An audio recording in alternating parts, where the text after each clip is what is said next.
Hello everyone, welcome to my channel Accounts Made. I hope you all are doing great. So 12th हम पढ़ रहे थे अपना chapter change in profit sharing ratio among existing partners. अगर partners अपना profit sharing ratio change करते हैं तो मैं आपको इसमें बता चुकी थी कि कुछ पार्टनर सैक्रिफाइस करते हैं, कुछ पार्टनर गेन करते हैं। सैक्रिफाइसिंग रेशो किस तरीके से कैलकुलेट होता है, गेनिंग रेशो किस तरीके से कैलकुलेट होता है, ये मैं ऑलरेडी आपके साथ डिस्कस कर चुकी हूँ। विद दैट गुडविल को किस तरीके से ट्रीट करेंगे, चाहे वो ओल्ड गुडविल हो चाहे वो न्यू गुडविल हो, वो भी मैं आपको बता चुकी हूँ at the time of change in profit sharing ratio.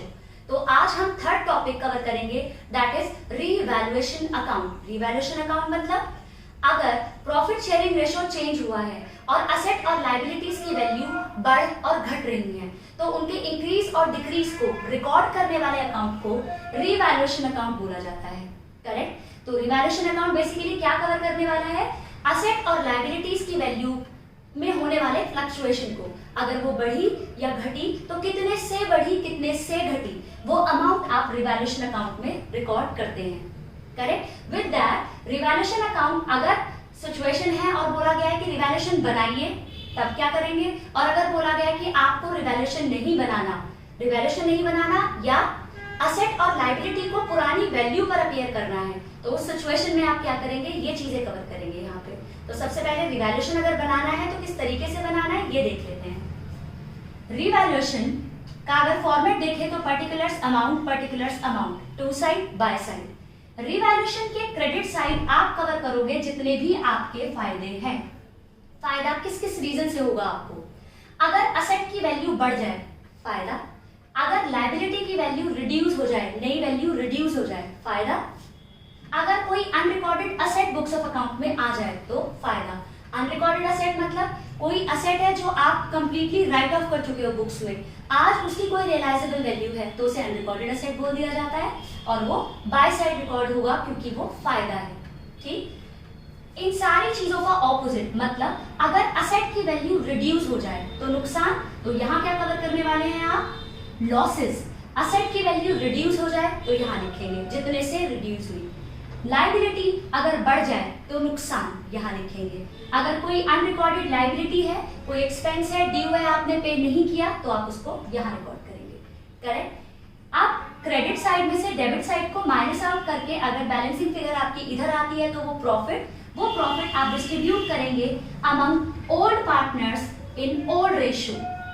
ठीक। लेकिन कब, अगर आपको बोला है when revised values are to be recorded in books of account, अगर इसने बोला है कि जो नई वैल्यूज आ रही है सेट और लायबिलिटीज को आपको वो बुक्स में लिखना है तो उस सिचुएशन में आप रिवैल्यूएशन अकाउंट बनाते हैं। सारे असेट और लायबिलिटीज को अकॉर्डिंगली उनकी रिवाइज कितने से वो बढ़े कितने से घटे वो वैल्यूज लिखते हैं। प्रॉफिट आता है उसको आप ओल्ड पार्टनर्स ओल्ड रेशियो में डिस्ट्रीब्यूट कर देते हैं। इन केस प्रॉफिट की जगह लॉस आ जाता तो वो इधर आता, लॉस ज्यादा होने की वजह से इधर बैलेंसिंग फिगर, तो वो पार्टनर से आप चार्ज कर देते। बट अगर आपको बोला कि रिवाइज वैल्यूज को आपको बुक्स ऑफ अकाउंट में या मैं कहूं न्यू बैलेंस शीट में रिकॉर्ड नहीं करना, या इस चीज को वो बोल देता है कि रिवैल्यूएशन आपको प्रिपेयर नहीं करना, उस सिचुएशन में भी आप रिवैल्यूएशन बनाएंगे लेकिन जो प्रॉफिट होगा, अगर प्रॉफिट है तो उसकी एंट्री बना देंगे gaining partners capital account debit to sacrificing partners capital account, और अगर प्रॉफिट की जगह आ जाता है लॉस तो sacrificing partners to gaining partners capital account. तो इस चीज को एक एग्जांपल के थ्रू और अच्छे से सेट करेंगे। एक बार रिवैल्यूएशन का फॉर्मेट दोबारा बता देती हूँ। तो बेसिकली प्रॉफिट को यहाँ लिखने की जगह हम यहाँ लिखते हैं। रिवैल्यूएशन में बाय साइड आप क्या कवर करते हो, प्रॉफिट्स। प्रॉफिट किस किस रीजन से, अगर असेट की वैल्यू बढ़ गई, लायबिलिटी की वैल्यू घट गई या अनरिकॉर्डेड असेट आ गए फायदा। नुकसान अगर असेट की वैल्यू रिड्यूस हो गई, लायबिलिटी की वैल्यू इंक्रीज हो गई या अनरिकॉर्डेड लायबिलिटी आ गई, नुकसान। प्रॉफिट में से लॉस माइनस करके इधर बैलेंसिंग फिगर आए तो प्रॉफिट डिस्ट्रीब्यूट करनी है ओल्ड पार्टनर्स ओल्ड रेशियो में। लॉस आ जाता तो ओल्ड पार्टनर्स ओल्ड रेशियो में चार्ज कर लेते। किस सिचुएशन में रिवैल्यूएशन बनाना है, अगर रिवाइज वैल्यूज को बुक्स ऑफ अकाउंट में रिकॉर्ड करना है तो आप रिवैल्यूएशन बनाएंगे और बेसिकली प्रॉफिट को ओल्ड पार्टनर्स ओल्ड रेशियो में डिस्ट्रीब्यूट कर देंगे। लेकिन अगर उसने कहा रिवाइज वैल्यू को बुक्स ऑफ अकाउंट में रिकॉर्ड मत करो तो रिवैल्यूएशन का प्रॉफिट तो निकालेंगे वर्किंग नोट्स में, सिर्फ प्रॉफिट से एंट्री बनेगी गेनिंग टू सैक्रिफाइसिंग या लॉस हो गया तो सैक्रिफाइसिंग टू गेनिंग। अब इस चीज को एग्जाम्पल के थ्रू अच्छे से समझ लेते हैं। सो आपका एग्जाम्पल क्या है, आपकी बिल्डिंग है, उसकी बुक वैल्यू है 5 लाख और चेंज इन पीएसआर के टाइम, प्रॉफिट शेयरिंग रेशियो जब चेंज हुआ उस टाइम उसकी रिवाइज्ड वैल्यू दे रखी है 5,50,000। असेट, बिल्डिंग मतलब असेट, असेट 5 लाख से 5,50,000 रुपए हो गया। प्लांट एंड मशीनरी 2,40,000 से 2,30,000 हो गया। क्रेडिटर्स लायबिलिटी 60,000 से 55,000 हो गए। आउटस्टैंडिंग एक्सपेंसेस 60,000 से 75,000 हो गया। पार्टनर्स का रेशो क्या है, पुराना था 5:3:2 और अब न्यू रेशो इन लोगों ने चेंज कर लिया है 2:3:5। और सिचुएशन क्या दी हुई है, आप बनाइए रिवैल्यूएशन अकाउंट या वो बोल रहा है रिवाइज्ड वैल्यूज हैं उन्हें बुक्स ऑफ अकाउंट में रिकॉर्ड करो, मतलब इन बुक्स, इन वैल्यूज को आपको नई बैलेंस शीट में रिकॉर्ड करना है। तो उस सिचुएशन में आपको क्या बनाना पड़ेगा, रिवैल्यूएशन अकाउंट। कैसे बनाते हैं देखते हैं। सो स्टार्ट करते हैं अपना क्वेश्चन।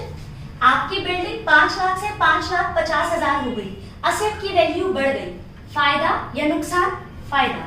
बाय साइड लिखेंगे, कितने से बिल्डिंग की वैल्यू बढ़ी, 50,000 रुपीज। 5 लाख की असेट 5,50,000 हो गई तो 50,000 से इंक्रीज हो गई, फायदा बाय साइड रिकॉर्ड कर देंगे।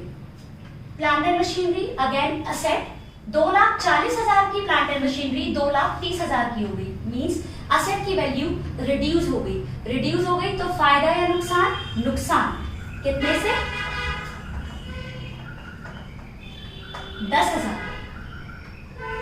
क्रेडिटर्स मींस योर लायबिलिटी 60,000 की लायबिलिटी 55,000 की हो गई, मींस आपकी लायबिलिटी कम हो गई, आपको किसी को कम पैसे देने पड़ेंगे। फायदा या नुकसान, फायदा। कितनी अमाउंट से, क्रेडिटर्स का फायदा आ गया आपका 5,000। आउटस्टैंडिंग एक्सपेंस एक लायबिलिटी, लायबिलिटी 60 से 75 हो गई, लायबिलिटी बढ़ गई, नुकसान। कहां लिखेंगे, टू साइड। आउटस्टैंडिंग एक्सपेंस कितनी अमाउंट, 15,000। सो टोटल देखते हैं, इस साइड का टोटल आ रहा है 55,000 और इस साइड का टोटल आपको यही लिखना पड़ेगा ज्यादा। 55 में से आप माइनस करें 25 तो कितना आएगा आपका, 30,000। तो ये प्रॉफिट आप पार्टनर्स में डिस्ट्रीब्यूट कर देंगे। एबीसी किस रेशो में, ओड रेशो में, दैट इज 5:3:2। तो 30,000 का 5/10 कितनी आएगी अमाउंट, 15,000, 9,000 एंड 30,000 का 2/10 मीन्स 6,000। और ये 9,000 आपने कैसे निकाला, 30,000 का 3/10। करेक्ट। सो अगर आपसे कोई बोलता है रिवैल्यूएशन की जनरल एंट्रीज बनाए तो वो भी बहुत इजी है। Building and creditors account debit to revaluation, पहली एंट्री, क्योंकि रिवैल्यूएशन क्रेडिट हुआ तो कॉरस्पॉन्डिंग दोनों अकाउंट को कलेक्टिवली लिख सकते हो, बिल्डिंग क्रेडिटर्स टू रिवैल्यूएशन। दूसरी एंट्री बनाएंगे revaluation account debit to plant and machinery to outstanding expenses, correct, क्योंकि रिवैल्यूएशन डेबिट हुआ, plant and machinery and outstanding expenses हुए क्रेडिट। और लास्ट एंट्री बनेगी revaluation account debit to A, to B, to C, 15,000, 9,000, 6,000 से। तो basically अगर उसने बोला कि आपको रिवाइज्ड वैल्यू को बुक्स ऑफ अकाउंट में रिकॉर्ड करना है तो आपने इस प्रॉफिट को ओल्ड पार्टनर्स में, ओल्ड रेशो में डिस्ट्रीब्यूट कर दिया। और इसका इम्पैक्ट क्या हुआ, कि जब आप बैलेंस शीट बनाएंगे न्यू वाली तो उसमें आप बिल्डिंग की वैल्यू 5 की जगह 5,50,000 लिखेंगे, रिवाइज्ड वैल्यूज लिखेंगे। बिल्डिंग की वैल्यू लिखेंगे 550, प्लांट एंड मशीनरी की revised value that is 2,30,000 and creditors की revised value that is 55,000 and outstanding expense की रिवाइज्ड वैल्यू 75,000 लिखेंगे। होपफुली आपको ये समझ में आया है। अगर आपको बोला गया है कि असेट और लायबिलिटी की रिवाइज्ड वैल्यू को न्यू बैलेंस शीट में लिखना है तो आपने रिवैल्यूएशन अकाउंट बनाया, रिवैल्यूएशन के प्रॉफिट को ओल्ड पार्टनर्स ओल्ड रेशो में डिस्ट्रीब्यूट कर दिया। डिस्ट्रीब्यूट करने के बाद आप बैलेंस शीट में न्यू वैल्यूज लिखेंगे, लेकिन अगर स्पेसिफिकली आपको बोल रखा है कि रिवाइज वैल्यूज को न्यू बुक्स में नहीं लिखना, मतलब आपको बैलेंस शीट बनानी है लेकिन ये वैल्यूज लिखनी है, ये वैल्यूज नहीं लिखनी 550 2 30, आपको लिखना है 5 लाख 2 40, 55,000 और 75,000 नहीं लिखना, 60,000 एंड 60,000 लिखना है। तो उस सिचुएशन में भी आप वर्किंग नोट्स में रिवैल्यूएशन बनाएंगे, लेकिन रिवैल्यूएशन का जो ये प्रॉफिट आया 30,000, प्रॉफिट आया ना 30,000, तो आप 30,000 से ये प्रॉफिट, तो मतलब ये वाली एंट्री बनाएंगे।